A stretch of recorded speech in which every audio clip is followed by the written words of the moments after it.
Today, I'm going to break down what a virtual assistant really does on a daily basis. Hi, I'm Mary, and I teach people how to start working from home. This is not the usual surface level answer, but the behind the scenes work that clients actually pay for.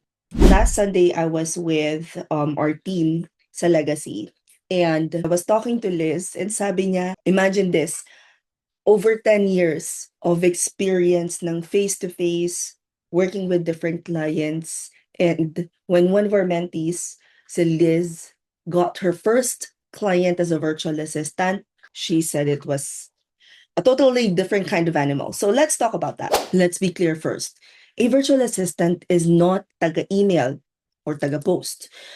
A VA is someone who removes mental load from a business owner. That's the real job. I did a little bit of digging and research, and most videos would say admin VA does data entry, scheduling email, even chat GPT. If you ask, yun talaga yung lumalabas. But here's the truth. Clients don't hire you to do the tasks. They hire you to prevent small problems from becoming big problems. Let me give you some real world example. You do not just manage emails, you filter decisions. You do not just schedule meetings, you protect time. You do not just update spreadsheets. You make information easier to find because you're organized. A client once said, and this is very common, I hired a virtual assistant so that I don't have to remember everything. That's admin support. And quite frankly, at the onset of the relationship between the client, the tools that you'd usually touch would be Google Workspace and a project management app. Now, this is where beginner virtual assistants usually fail or win big. Communication support is not about good English. It's about anticipation. Halimbawa, when you summarize long messages instead of forwarding the whole email, when you clarify instructions before mistakes happen, when you remind clients of deadlines before they even panic, clients love VAs who say, just to confirm, here's what we're doing today. That sentence alone can keep you employed for years. Also, there's this important distinction. You're not hired to be a content creator right away. This is very common for social media managers. You are hired to support clients' content system. Real VA level content tasks, kumbaga, turning voice notes into captions, scheduling posts, organizing ideas into content calendars, repurposing one post into 3 formats, tools that you might use at the onset of the relationship for content VAs or SMM would be, I'd say, Canva, Meta Business Suite, maybe CapCut. And clients don't usually need creativity first.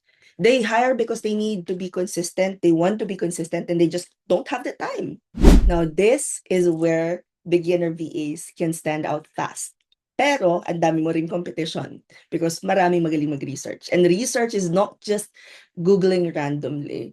It's structured curiosity. Halimbawa, magre-research ka ng competitors and then you will summarize patterns. Maghahanap ka ng leads with specific criteria, tapos sometimes you would even compare tools and give recommendations.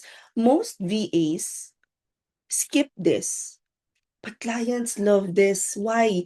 Kasi research saves them hours of thinking. Now, believe it or not, whether you work for corporate, whether bagong graduate ka, yung pag-organize mo, like for me, organizing is glue.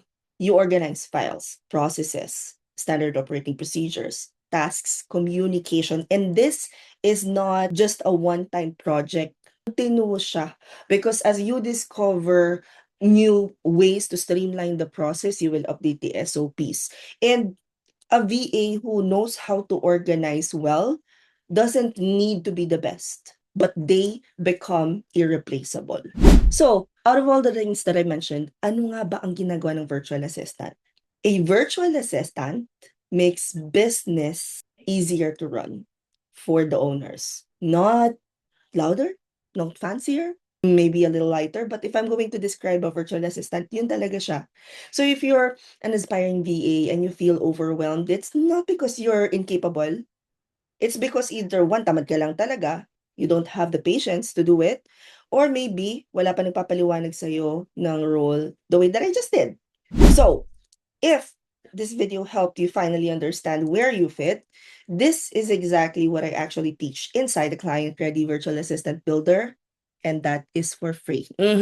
All you have to do is comment Client Ready and we'll send you the link. Self-paced naman siya, pag-aralan mo na lang.